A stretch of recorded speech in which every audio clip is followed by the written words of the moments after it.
Le président de la transition a fait une importante annonce dans son discours de Nouvel An. Il s'agit de l'organisation du dialogue intermalien. La décision est appréciée par les Maliens qui font même des propositions pour la réussite de l'initiative. Vous les entendrez dans cette édition. Focus ce soir sur l'Institut des aveugles, une école qui s'occupe de la formation des déficients visuels. Une écriture spécifique est utilisée pour l'enseignement. Il s'agit du braille. Une journée y est dédiée. Elle est célébrée tous les 4 janvier. Le ministre en charge de la communication, Alhamdou Aguilien, en visite dans certaines structures.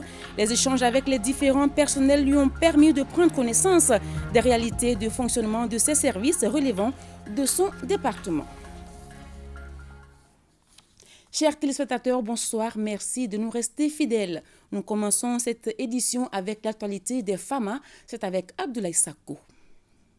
Nouvelle année, nouvelle frappe des vecteurs aériens maliens. Hier jeudi 4 janvier 2024, dans le cadre de leur mission régalienne de sécurisation du territoire, les FAMA ont repéré des bases des groupes terroristes. Ainsi, elles ont procédé à 2 frappes à 24 km au nord-ouest de Kidal. La première a permis de neutraliser 2 pick-up avec leurs occupants et détruire une importante quantité de matériel. La seconde frappe a également permis de neutraliser une dizaine de terroristes et détruire 2 pick-up ainsi que du matériel de guerre. La situation est sous contrôle et les opérations de ratissage se poursuivent pour débusquer les terroristes. L'état-major général des armées rassure les populations de Kidal et environ de la détermination des FAMA à les protéger ainsi que leurs biens. Visite du ministre de la Communication, de l'économie numérique et de la modernisation de l'administration dans certains services relevant de son département. À travers la démarche, le ministre Alhamdou Aguilien s'est imprégné du fonctionnement des différentes structures concernées ainsi que des difficultés auxquelles elles sont confrontées. Le point de la visite avec Ali Djoumatina. 4 structures relevant du département de la communication, de l'économie numérique et de la modernisation de l'administration viennent d'être visitées par le ministre Alhamdou Aguilien.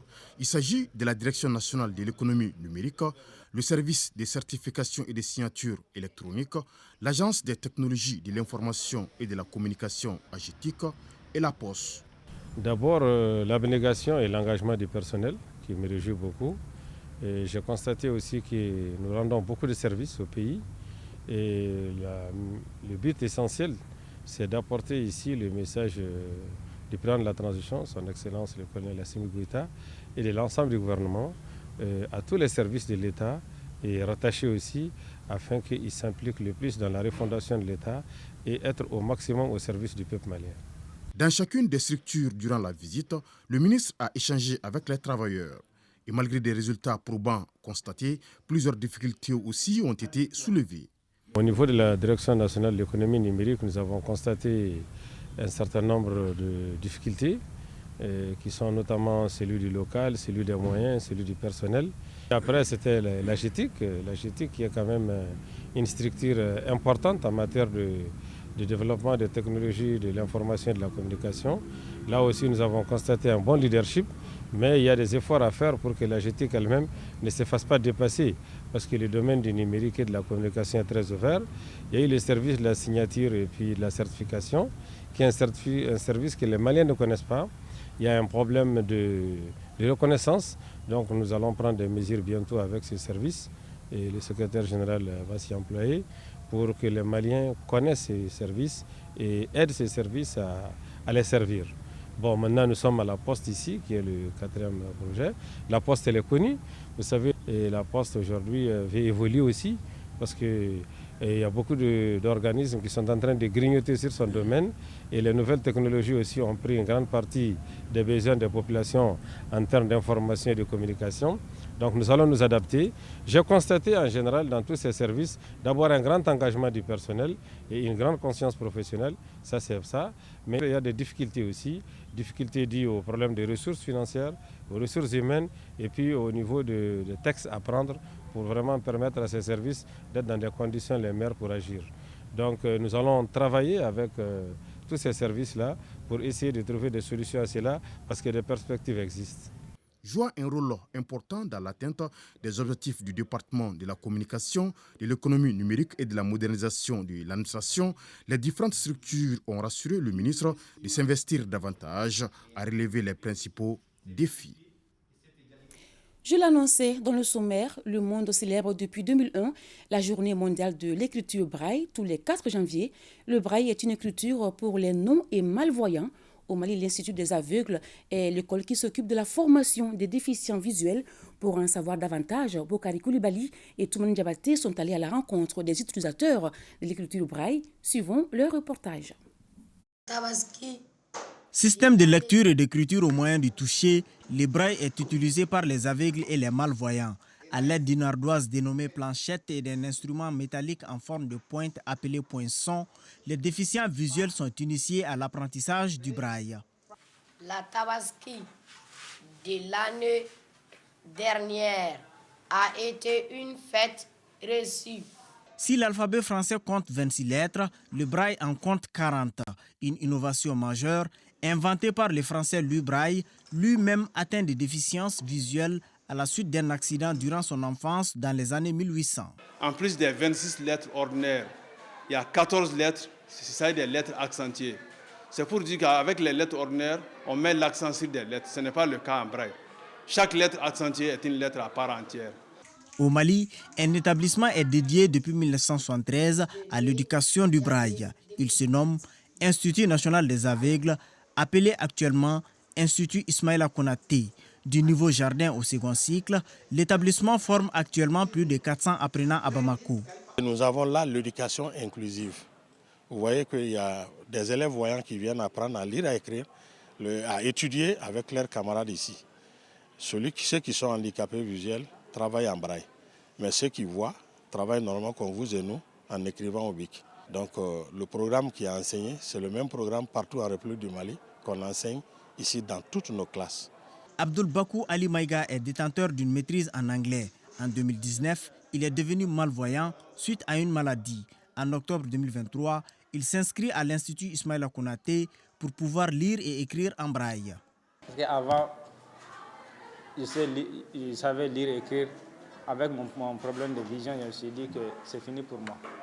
Mais l'intérêt, le braille, dès que j'ai commencé à apprendre le braille, je sais qu'il n'y a aucune différence entre moi et les autres. Contrairement à Abdul Bakou Ali Maïga, Mohamed Sabé est non-voyant. Depuis le jardin, il est encadré dans cet établissement. Il est actuellement en classe de 9e. Je pense que l'écriture braille, c'est vraiment très important. Ça aide les enfants qui n'ont pas la chance, qui ne voient pas correctement, de pouvoir lire et écrire comme tout le monde. Donc d'apprendre aussi et de s'instruire. Le monde célèbre chaque 4 janvier la journée dédiée à l'écriture braille, tout un symbole pour l'Union malienne des aveugles. Ça marque la compétence de la personne aveugle. Ça permet de comprendre qu'à travers cette écriture qui est là, qui est inventée pour une personne aveugle, cette personne peut être utile pour son pays. Donc c'est une grande chose pour les personnes handicapées visuelles, puisque c'est la base de leur éducation, de leur scolarisation.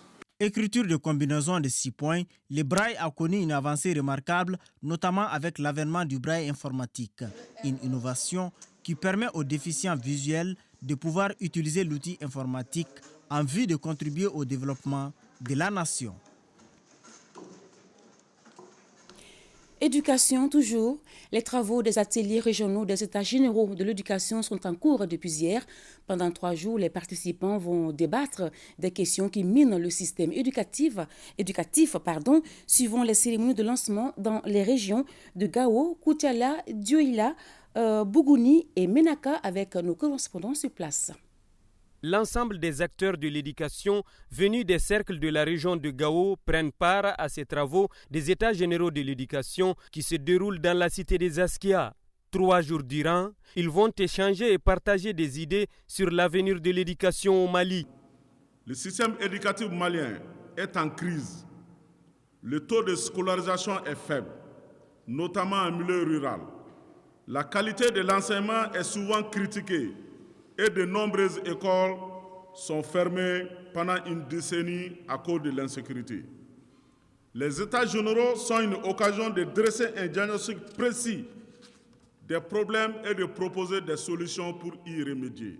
Les recommandations qui vont sanctionner ces travaux pourront à coup sûr redonner à l'école malienne toute la place qu'elle mérite dans le rayonnement du Mali Koura. Les représentants de toutes les catégories socio-professionnelles ainsi que des organisations de la société civile, les autorités administratives, éducatives et municipales de la région de Koutiala participent de façon assidue à cette phase régionale des États généraux de l'éducation au Mali. Sur une banderole, il apparaît clairement que les États généraux de l'éducation devront constituer une opportunité pour définir le profil de l'homme malien à former. De l'autre côté de la salle, l'on pouvait lire, je cite, « Bâtir un système éducatif en accord avec les aspirations du peuple malien est un objectif stratégique de la transition. » Pour une nation, il est impératif de s'arrêter parfois et faire une analyse du chemin parcouru afin de projeter les bases d'un avenir meilleur. Ces États généraux du secteur éducatif du Mali devront contribuer au renforcement des jalons posés par le gouvernement et ses partenaires dans le cadre des réformes pour une école malienne performante. Refonder le système éducatif malien en cohérence avec les valeurs culturelles répondant aux besoins de développement socio-économique du pays,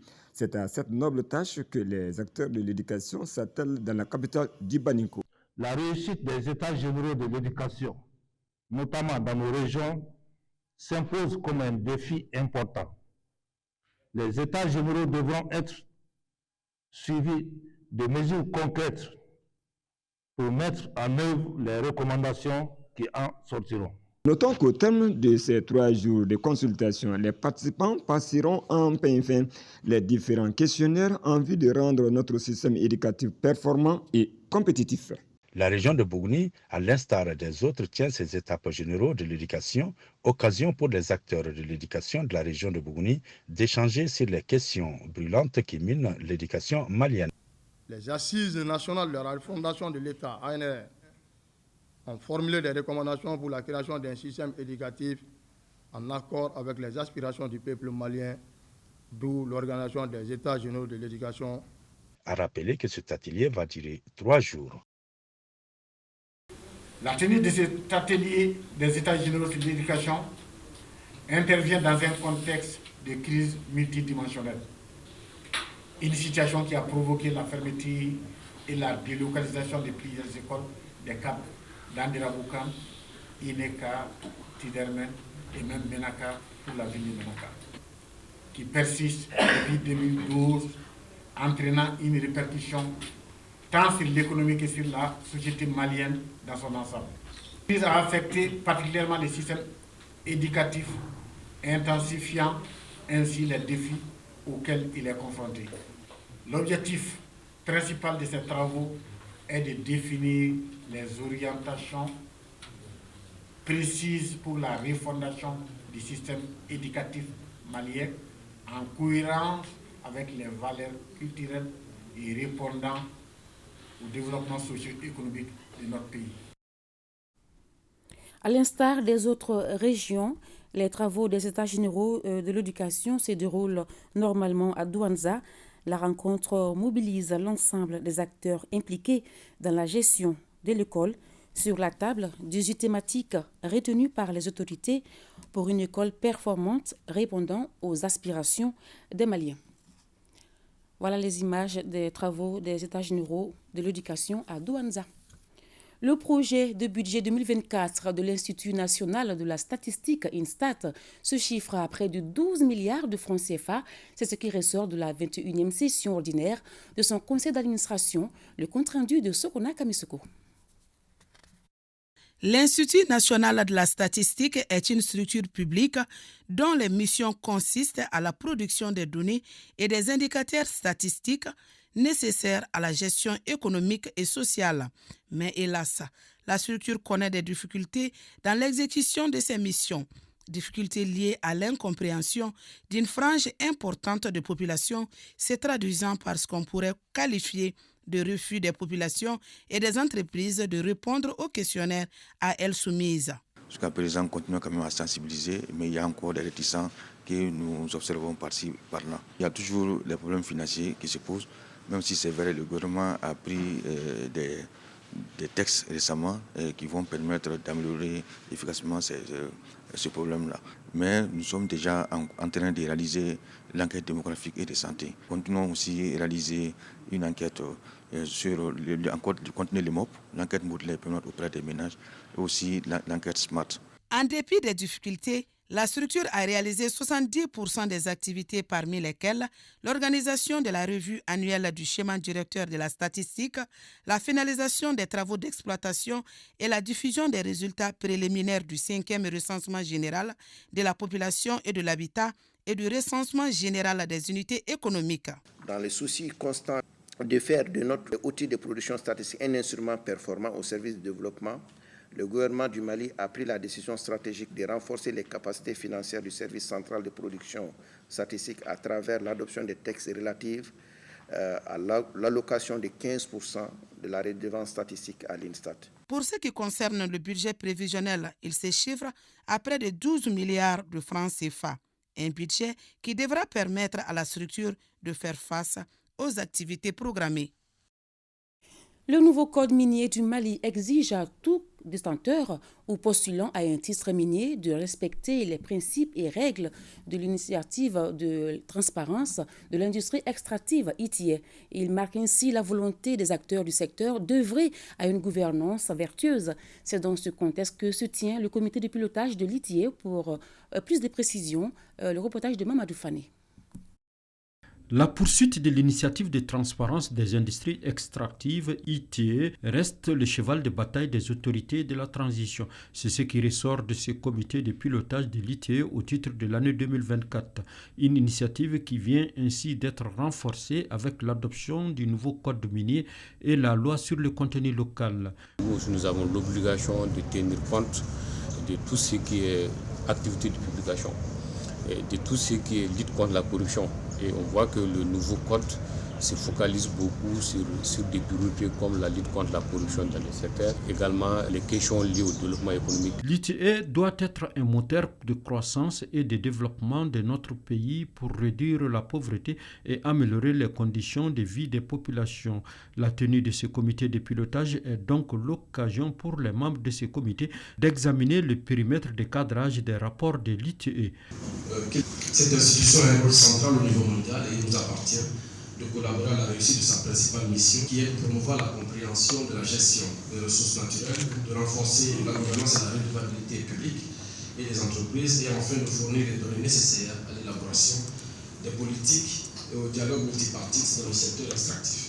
La présente session se tient au moment où l'ITIE international vient d'annoncer une évaluation ciblée qui s'appliquera à notre pays. Il s'agit de l'engagement du gouvernement, de la société civile, l'octroi et la gestion des licences, entre autres. Retour à l'intérieur du pays, en 3e région, les élus des délégations locales de la Chambre d'agriculture sont à Sikasso pour faire l'état d'exécution de la convention entre la Chambre et l'UXDEV ainsi que la situation de la campagne agricole 2023. C'est à la faveur de la 2e session ordinaire de la Chambre régionale d'agriculture de Sikasso. Compte rendu, Moustapha Doumbia, Amadou Doulou. La situation de la campagne agricole 2023 et l'état d'exécution de la convention entre la Chambre régionale d'agriculture et l'UXDEV sont les principaux points inscrits à l'ordre du jour de cette session de la Chambre régionale d'agriculture de Sikasso. À l'entame des travaux, le président de la Chambre a rappelé quelques résultats obtenus grâce au programme de partenariat avec l'UXDEV. On a pu organiser les maraîchers depuis les villages, les communes, les cercles et jusqu'au niveau régional en fédération. Quelque chose qui n'existait pas dans la région de Sikasso. Le second point, ça c'est l'enregistrement des producteurs agricoles. La 2e session ordinaire de la Chambre régionale d'agriculture est indiquée pour rappeler le rôle de la Chambre régionale d'agriculture dans le développement de l'agriculture. La Chambre régionale d'agriculture constitue auprès des pouvoirs publics un organe représentatif, consultatif et professionnel des intérêts agricoles et à ce titre, elle donne son avis à la demande des pouvoirs publics ou formule des suggestions de sa propre initiative sur les questions agricoles ou relatives au monde rural. La deuxième session ordinaire de la Chambre régionale d'agriculture de Sikasso au titre de l'année 2023 sera sanctionnée par des recommandations. À Tombouctou, la direction du Festival du Vivre Ensemble a procédé au lancement du projet d'appui à la résilience du monument Flamme de la Paix. L'édifice perçu comme symbole du vivre ensemble et de la paix mérite d'être préservé. C'est dans cet ordre d'idée que vient le présent projet sur financement de la coopération allemande à hauteur de 30 millions de francs CFA. Reportage Saloum Konaté, Hassan Ahmadou. Prôner la cohésion, l'entente et le vivre ensemble dans la cité des 333 saints est la vision de l'initiateur du festival Vivre Ensemble, d'où le lancement du projet d'appui à la résilience du monument Flamme de la Paix comme symbole du vivre ensemble. Il s'agit en clair de faire du monument Flamme de la Paix un site adapté de rencontre de la jeunesse afin qu'elle promeuve des formes d'expression culturelle pouvant contribuer au débat sur la gouvernance et au renforcement du vivre ensemble. Le développement d'un centre culturel comme le site du monument Flamme de la Paix pourrait bien contribuer à développer un centre culturel comme le site du monument Flamme de la Paix, à cette évolution positive de la société en permettant le regroupement de toutes les composantes de la communauté, particulièrement de la jeunesse, pour partager dans la communion de messages de paix. Le vivre ensemble fait partie de la culture tombouctienne. Et si aujourd'hui la Flamme de la Paix symbolise cet acte, je crois qu'il n'y a rien de meilleur. Financé par la coopération allemande, ce projet est mis en œuvre par le programme Donko Nimaya à compter de ce mois et prendra fin en février 2024. La présente cérémonie qui consacre le lancement du projet de résilience du monument Flamme de la Paix comme symbole du vivre ensemble vient s'ajouter aux multitudes d'actions menées par l'ensemble des acteurs et principalement la direction du festival Vivre Ensemble qui a su réhabiliter l'ensemble du monument à travers clôture, aménagement d'air pour la tenue des différentes activités du festival. La cérémonie de lancement a regroupé les parties prenantes, à savoir les représentants des instances de la jeunesse, les fêtières des femmes ainsi que les légitimités coutumières. Voilà, c'était là le reportage de Saloum Konaté et Hassan Aïdara. À Ségou se tient une rencontre régionale d'information sur le projet Promotion des droits de l'homme à travers la valorisation des manuscrits du Mali. Une rencontre d'échange organisée par le ministère en charge de la culture à travers la Direction nationale des bibliothèques et de la documentation. Le projet est financé à hauteur de 62 millions de francs CFA par le Royaume-Uni. Ramata Konaté nous parle des enjeux de ce projet. Peu de Maliens connaissent le contenu des manuscrits anciens. Pourtant, ces manuscrits constituent des trésors qui touchent tous les domaines de développement, dont la paix, la quiétude, la santé, la promotion des droits de l'homme. Et ce sont ces valeurs locales que veulent promouvoir la Direction nationale des bibliothèques et de la documentation et l'ambassade du Royaume-Uni. Nous allons faire l'archéologie des manuscrits-là pour extraire ces valeurs-là, les publier en deux langues pour le moment, le français, l'anglais. Le projet a été financé à concurrence de 62 millions de francs CFA par le Royaume-Uni à travers UK International Development. Ce projet traitera 4 thématiques en relation avec les droits de l'homme, les femmes et les filles, y compris la promotion et l'autonomisation politique, économique, de la prévention de la violence liée au sexe et les mutilations génitales féminines, la liberté d'expression, y compris la tolérance religieuse et le droit à la résidence pacifique, la préservation de la violence dans les conflits.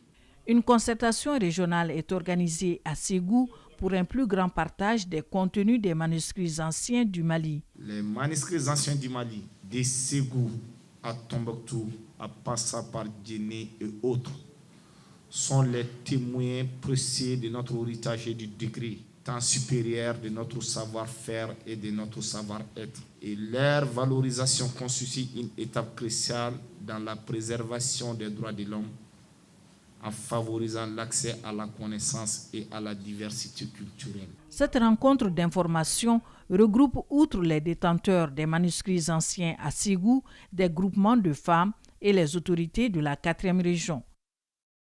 Ici, à Bamako, l'établissement Baben Santara de Kouroufinan, en commune 1 de Bamako, fête ses 50 ans.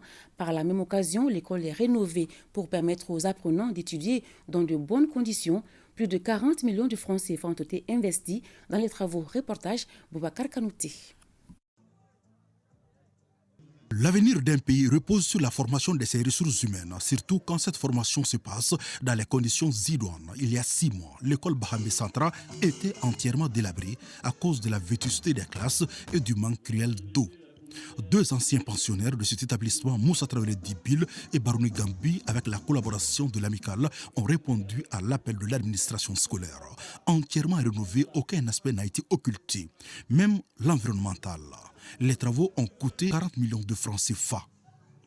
Grâce aux engagements pris par M. Gambi Barouni et moi, tous 2 anciens élèves de l'école Baben Santara, nous avons pu réaliser ces travaux de réhabilitation. Les travaux de réhabilitation que nous avons réalisés dans notre ancien établissement scolaire dénommé École Baben Santara de Kouroufinan Nord. Comme vous le savez, l'école était dans un état de dégradation avancée, ce qui mettait en danger la sécurité et le bien-être des élèves. Cependant, conformément à la vision du Mali Kouroua, nous avons décidé d'agir et de prendre les mesures nécessaires pour offrir à nos enfants un environnement d'apprentissage qui favorise leur épanouissement.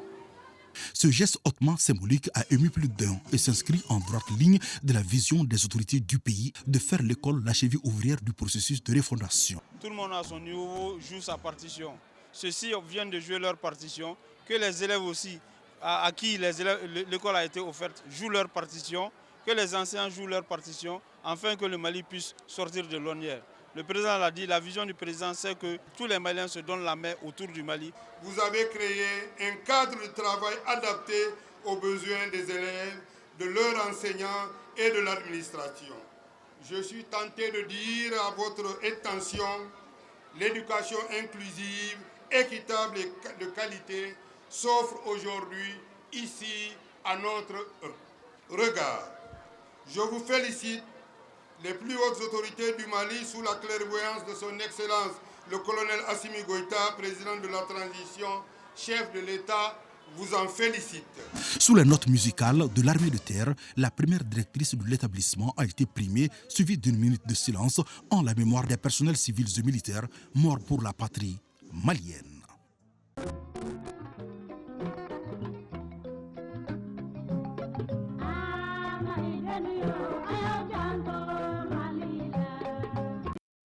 Je le disais dans les titres, bientôt les Maliens vont se retrouver pour échanger autour de l'essentiel afin de trouver les voies et moyens pour une paix durable dans notre pays. L'annonce du dialogue intermalien a été faite par le président de la transition, le colonel Assimi Goïta, dans son discours de Nouvel An. Une décision appréciée par les populations. Celles-ci ont même fait des propositions pour la bonne tenue de l'initiative. C'était au micro de nos reporters Abdoulaye Sakou et Aboubacar Traoré qui ont fait le tour de Bamako. C'était avec le concours de nos stations régionales de Ségou, Sikasso et Tombouctou. Suivant.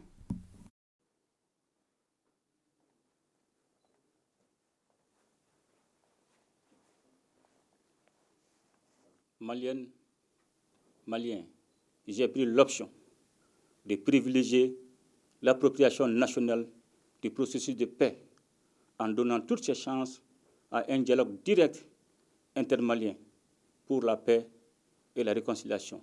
Tendre la main à tout le monde, même à ceux qui avaient fait le choix de prendre les armes contre leur propre pays. Une décision difficile à concevoir pour le commun des mortels.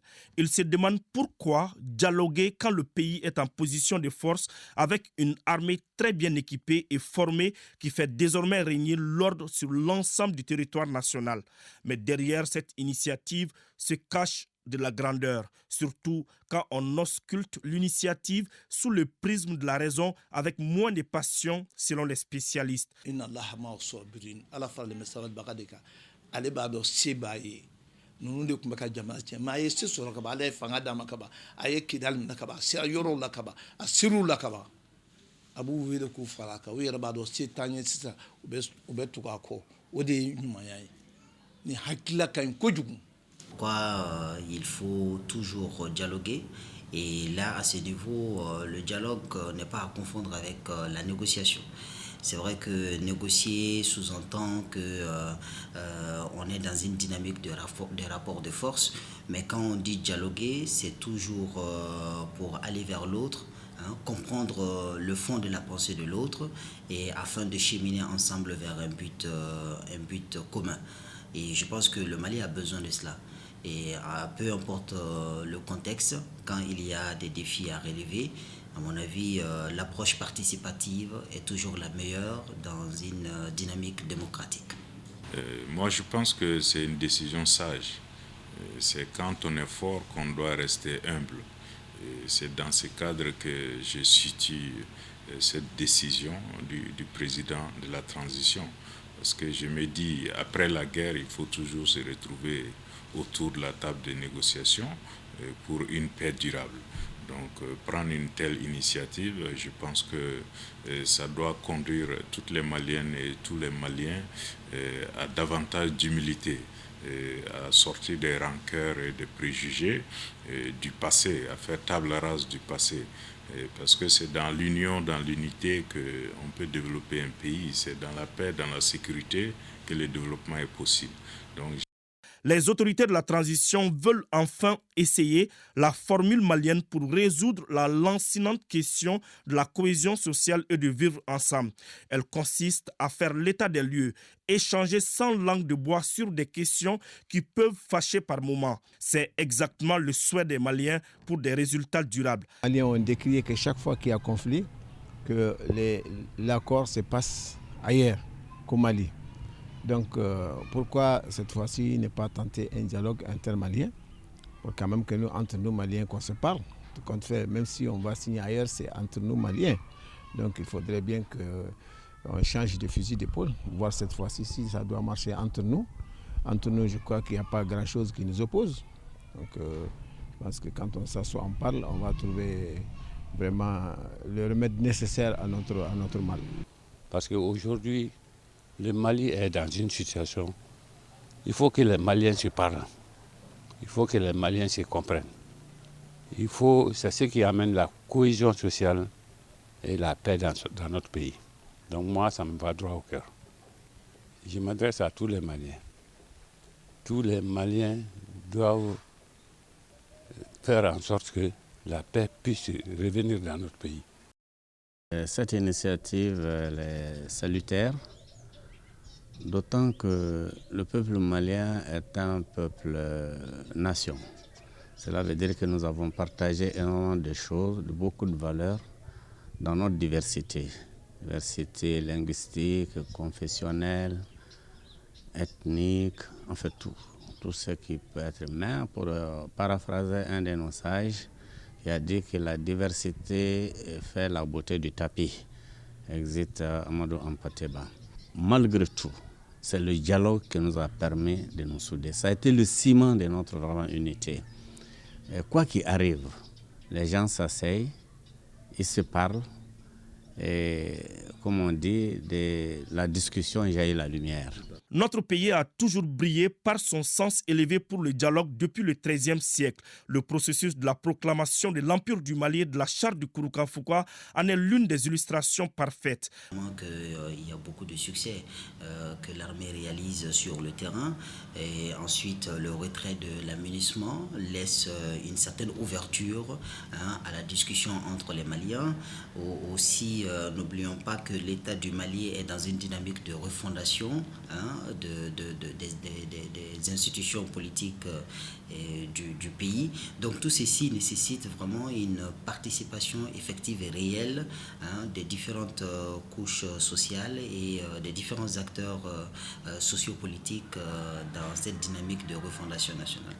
Donc de ce fait, je pense que le président il est conscient de cet état de fait, qu'actuellement il y a une grande ouverture à la discussion, et il saisit l'opportunité comme tout bon dirigeant le ferait à sa place. C'est donc initié de cette façon par en fait, la plus haute autorité de l'État, qui est le chef de l'État, encore plus que jeune, je crois que c'est un indicateur pour notre peuple.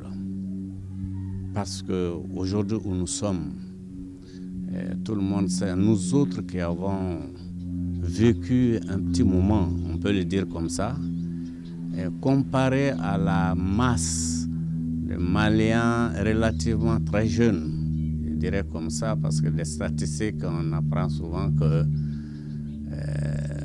plus de 35% n'ont pas 40 ans. Si tel est le cas, il ne faut pas qu'on se laisse aller à l'élan du cœur seulement. Je supporte pas que chacun se mette dans une posture de réagir. Non, il faut que l'on agisse. Alors, quand on agit plus que de réagir, moi je crois que, et dans cette action, c'est surtout privilégier le dialogue. Pour faire de ce dialogue intermalien un succès, il faut tirer les leçons des expériences précédentes. Pour cela, les Maliens proposent une autre formule. Que les acteurs doivent être tous de bonne foi. Et pour qu'un dialogue puisse réussir, il faut que les gens aient vraiment la volonté d'aller à la paix. Et c'est ce qui a manqué dans certains processus de dialogue. Et à ce titre, nous devons tirer les enseignements du passé, les enseignements des échecs qu'on a connus au cours des dialogues précédents, pour vraiment aller vers les vrais acteurs.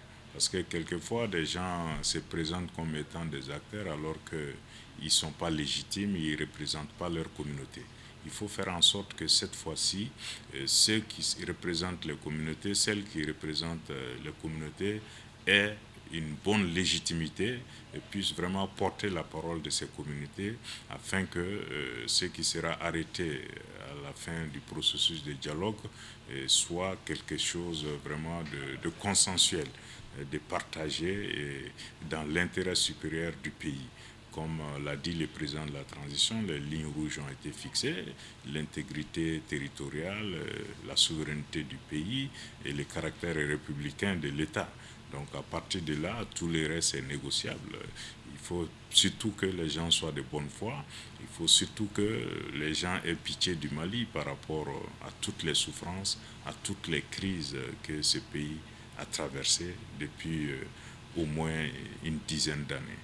Je pense qu'il doit même avoir un pré-dialogue, c'est-à-dire prendre l'avis des gens par-ci, par-là, d'abord à partir de cela, pour produire quand même un dialogue qui tiendra, un document qui tiendra compte quand même, comme on ne peut pas appeler tous les citoyens, il faut écouter ceux qui ne peuvent pas bouger, qui ont de la matière à proposer, il faut les écouter et faire un document qui va servir de tremplin au grand dialogue. La voie du dialogue sincère et franc est ouverte pour un Mali de paix, une tribune qui doit permettre à chaque Malien de vider son sac.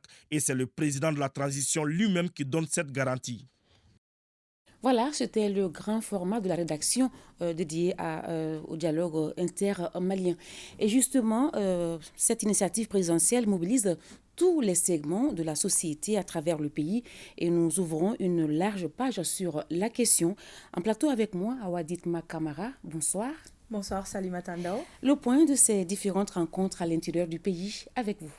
Oui, bonsoir à tous. Vous l'avez dit, Salimata Ndao, l'organisation du dialogue intermalien figurait en bonne partie dans le discours du Nouvel An du président de la transition et conformément à une lettre du ministre en charge de l'administration territoriale, les gouverneurs de région ont rencontré cet après-midi les légitimités traditionnelles pour leur faire part du bien fondé de cette démarche du président de la transition, le colonel Assimi Goïta.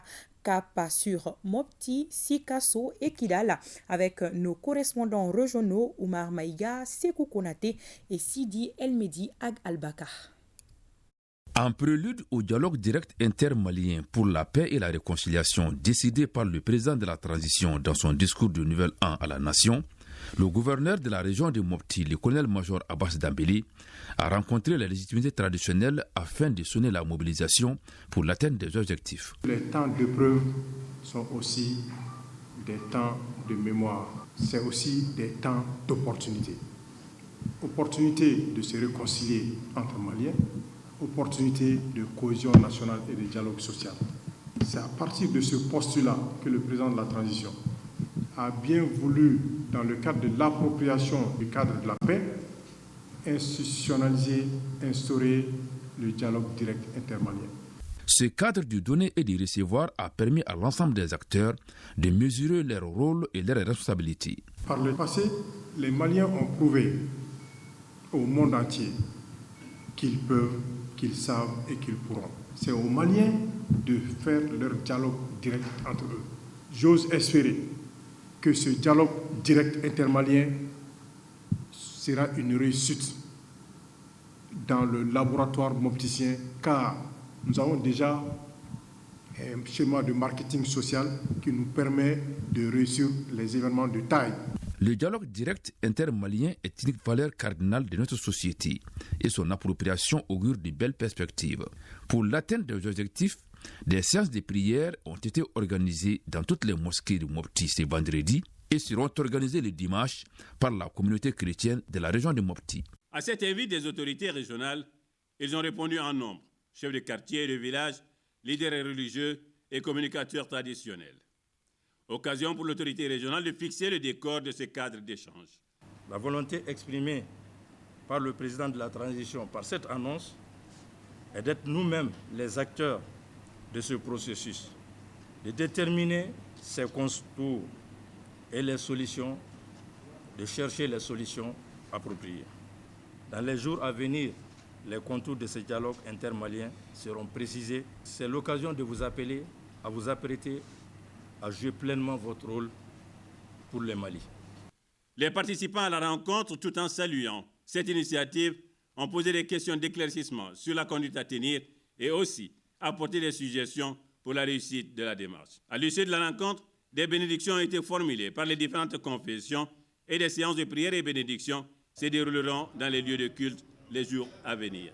Dans le cadre du dialogue direct intermalien pour la paix et la réconciliation dédié par le président de la transition, chef de l'État, à l'occasion de son discours du Nouvel An, le gouverneur de la région de Kidal a initié un cadre d'échange avec les légitimités traditionnelles pour les informer de cette initiative du président de la transition et demander leur bénédiction pour le Mali. Nous avons échangé avec les autorités et légitimités traditionnelles de la région autour de l'initiative du dialogue direct intermalien et demander leur bénédiction pour accompagner cette initiative. Cadre bien sûr du respect, de l'unité du pays, de la laïcité de l'État et de l'intégrité territoriale. Ce dialogue intermalien devrait permettre l'approbation nationale du processus de paix sans passer par aucune médiation extérieure. Au terme des échanges, il ressort que les forces vives de Kidal soutiennent sans faille cette initiative du président de la transition, car ce qui nous unit est plus fort et plus durable que ce qui nous divise. Rendons-nous dans la capitale de l'Arachide, Santoro et Carantela, en passant par la cité des Balanzans où ces dites rencontres se sont tenues dans une atmosphère conviviale. Les légitimités traditionnelles saluent cette initiative du chef de l'État et comptent s'impliquer davantage pour la réussite de la transition. On en sait plus avec Mamadi Alioubari, Ramata Konate et Drissa Koni. Les légitimités traditionnelles de la région de Kita et certaines composantes socio-professionnelles ont accordé un intérêt particulier à cet exercice qui vise à s'imprégner du contenu du discours à la nation à l'occasion du Nouvel An 2024 prononcé par le colonel Assimi Goïta, président de la transition, chef de l'État. Vous le constatez, toutes les légitimités traditionnelles et coutumières de la région de Kita étaient présentes, mais pas seulement. Tous qui sont pour une sortie de crise honorable et rapide pour notre pays étaient également présents et ont contribué à mettre du levain dans la vision des plus hautes autorités par rapport à un règlement interne de la crise que nous vivons. Au dire de toutes les couches socio-professionnelles, ce discours du chef de l'État est l'illustration de la résilience du peuple malien debout comme un seul homme au prix d'énormes sacrifices pour le retour de la paix, de la prospérité et de l'autorité de l'État. Cette posture du Malien est toujours demandée par les plus hautes autorités. Des prières et des bénédictions pour un Mali courant uni et prospère ont mis fin à cette rencontre. Le Mali est un pays de dialogue et de tolérance. Cette valeur cardinale depuis la nuit des temps a toujours eu raison des conflits, quelle que soit leur nature. Le président de la transition, dans son adresse à la nation au seuil du Nouvel An, a annoncé mettre en avant ces mécanismes endogènes pour régler les conflits qui minent le Mali depuis plus d'une décennie. C'était ce message qu'on a annoncé cet après-midi aux légitimités qui sont les couches les plus touchées, les plus impliqués depuis la base jusqu'au sommet pour la résolution des conflits. Donc notre méthode traditionnelle, les chefs de village sont beaucoup plus impliqués. C'est pour cela que le président, s'appuyant toujours sur les légitimités traditionnelles, comme il a déjà au moins donné une journée, la date du 11 novembre comme journée de la légitimité traditionnelle, veut toujours s'appuyer sur ces légitimités traditionnelles-là pour la réalisation de cet objectif, pour que ces dialogues intermaliens puissent être un objectif atteint par les autorités de la transition. Toutes les légitimités traditionnelles de la région de San ont répondu présentes à l'appel, malgré la distance et les occupations du moment. Bâtir un Mali uni et prospère en puisant dans nos valeurs sociétales, dont le dialogue, la tolérance et le vivre ensemble. C'est dans cette optique que le président de la transition, colonel Assimi Goïta, a annoncé sa vision d'un dialogue direct intermalien pour la paix et la réconciliation. Cette annonce prend déjà forme à travers la tenue de ces échanges entre le gouverneur et les légitimités traditionnelles de la région de Ségou. Je vous exhorte donc à plus d'engagement à accompagner les autorités de la transition, comme vous l'avez toujours fait, et relayer ces informations vers vos bases respectives pour que chaque Malien et chaque Malienne comprennent l'enjeu et s'inscrivent dans cette dynamique. L'unité nationale, la laïcité de l'État, l'intégrité du territoire, ainsi que les trois principes qui sous-tendent l'action publique au Mali, à savoir le respect de la souveraineté, le respect des choix stratégiques opérés par le Mali et la défense des intérêts vitaux du peuple malien dans les prises de décision. Reste maintenant le travail du comité de pilotage qui sera bientôt mis en place. La cérémonie a été sanctionnée par les bénédictions des communautés musulmanes et chrétiennes pour le Mali. Les régions de Koulikoro, Nioro et Gao adhèrent à cette initiative qui permet de réconcilier les Maliens de tous bords. Des prières et bénédictions ont été formulées pour un Mali en paix, réconcilié et inclusif. Nos correspondants régionaux sont Djemba Moussa Konate, Moussa Diakité et Agali Agissa. Cette réunion entre le gouverneur de Koulikoro et les légitimités traditionnelles est une réponse au vœu du président de la transition, le colonel Assimi Goïta, de privilégier le dialogue direct entre Maliens pour la paix et la réconciliation. Au cours des échanges, le chef de l'exécutif régional a réinvesti les légitimités traditionnelles dans leur mission de faire du vivre ensemble l'unité nationale, le socle du développement du Mali. Nous avons tenu à les rencontrer pour leur faire part des vœux du président de la transition à l'occasion du nouvel an 2024. Il y a un engagement fort et puis un appel solennel que le président a lancé à l'endroit des légitimités, à l'endroit de tous les Maliens pour que la cohésion sociale, la paix et le développement harmonieux au Mali soient des réalités vivables.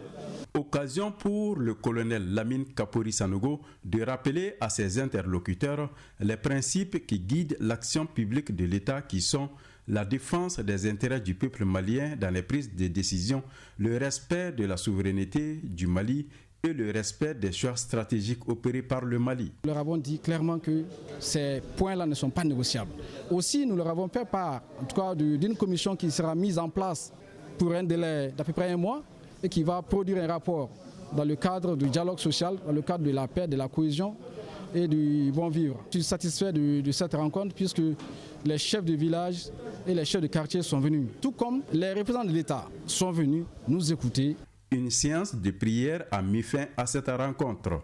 Au cours de cette rencontre que le gouverneur de la région a tenue avec les légitimités traditionnelles, les maîtres mots étaient l'entente, la cohésion sociale et le vivre ensemble.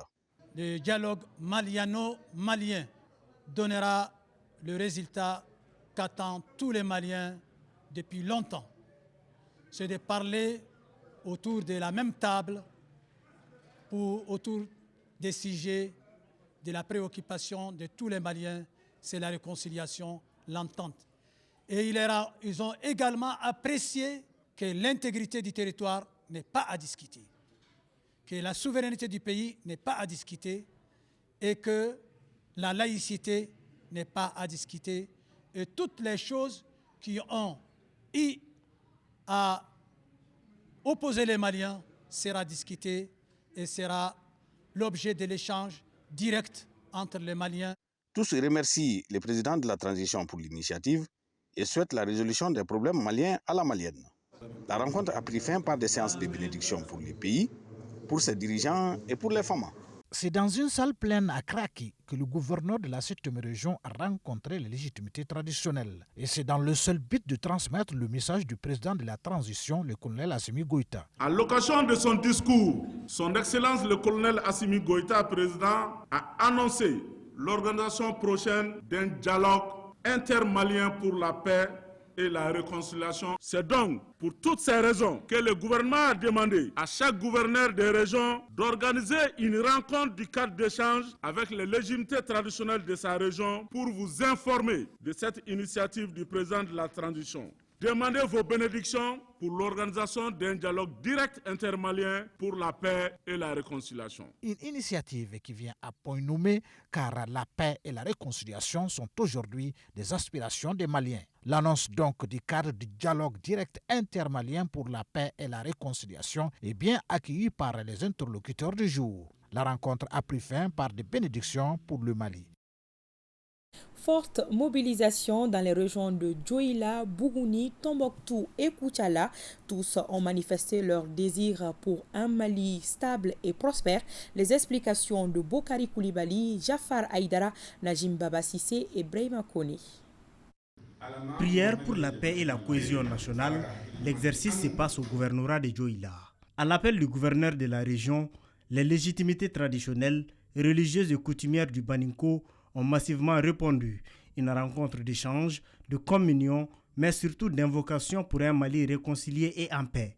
Le colonel Assimi Goïta, président de la transition, a pris l'option de privilégier l'appropriation nationale du processus de paix en donnant toutes les chances à travers un dialogue direct intermalien pour la paix et la réconciliation afin d'éliminer les racines des conflits communautaires et intercommunautaires.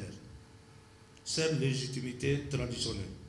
À travers ces dialogues intermaliens, il s'agira en effet de créer les conditions pour une communion d'esprit et des invocations communes que chaque Malienne et chaque Malien puisse s'épanouir dans un environnement marqué par la confiance retrouvée entre les communautés sous la protection de l'État. Les notabilités traditionnelles et religieuses de Dioïla félicitent ces cadres et réitèrent leur engagement à œuvrer davantage pour la stabilité et la concorde au Mali. Cette rencontre du chef de l'exécutif régional de Bougouni, le général de brigade Ousmane Ouélé, avec les chefs coutumiers, s'inscrit dans le cadre du respect de la lettre du ministre de l'administration territoriale et de la décentralisation, ministre d'État invitant les gouverneurs des régions à échanger avec les légitimités traditionnelles dans le cadre du dialogue direct intermalien pour la paix et la réconciliation décidé par son Excellence le colonel Assimi Goïta, président de la transition. L'importance de ce cadre d'échange dans l'attelage institutionnel de notre pays depuis l'avènement de la transition n'est plus à démontrer parce qu'il permet de magnifier et valoriser la fonction, le rôle et la place des légitimités traditionnelles que vous êtes ici dans l'édification de notre chère patrie, le Mali-Croix. Recueillir les besoins et attentes des populations, discuter avec vous et de vous informer sur les questions relatives à la cohésion, la mobilisation sociale, la prévention des conflits, l'apaisement du climat social et de mobilisation sur les grandes décisions des plus hautes autorités de la transition. A rappeler qu'à l'issue de cette rencontre, les chefs coutumiers ont rassuré le gouverneur de relayer l'information jusqu'à la base. Le chef de l'exécutif régional face aux légitimités traditionnelles de la région de Tombouctou. Objectif, partager la volonté du chef de l'État au sujet de la tenue d'un dialogue intermalien en faveur de la paix et de la réconciliation nationale. Une annonce qui n'est pas fortuite considérant la place qu'il accorde à ces personnalités qu'il a lui-même revalorisées en leur dédiant une journée spéciale. Il compte sur leur accompagnement et bénédiction afin de réussir cette volonté louable. Lors du discours du président de la transition, et à l'occasion du 31 décembre, la fin de l'année, il a exprimé clairement qu'il a décidé désormais que notre processus de paix soit approprié au niveau national. Que le dialogue, qui est un dialogue entre nous Maliens, qu'on se rencontre entre nous ici au Mali et parler de la paix et retrouver la paix pour que la paix puisse revenir entre nous. Avant d'entamer ce processus de dialogue intermalien, les autorités de la transition ont tenu à ce qu'on vous rencontre, vous informer officiellement.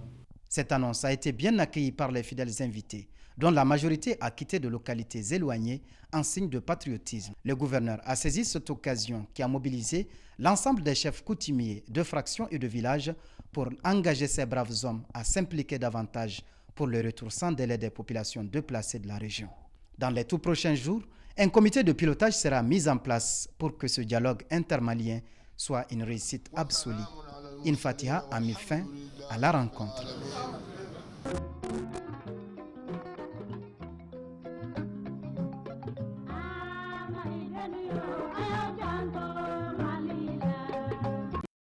Voilà, Salimata Ndao, c'est tout pour cette page spéciale dédiée au dialogue intermalien initié par le président de la transition, le colonel Assimi Goïta, et les échos d'autres régions dans nos éditions futures, bien sûr. Merci, Hawa. Merci, bonne suite. Merci. Un nouveau mandat pour Yacouba Katile à la tête du SYNTAD, le syndicat national des travailleurs des administrations d'État. C'est la principale conclusion du 14e congrès de cette organisation syndicale. Le nouveau bureau est composé de 51 membres et se fixe comme priorité le parachèvement des chantiers ouverts. On en parle dans nos prochaines éditions avec Batraouri. Et c'est ce qui met fin à cette édition. Merci de l'avoir suivi. Bonsoir.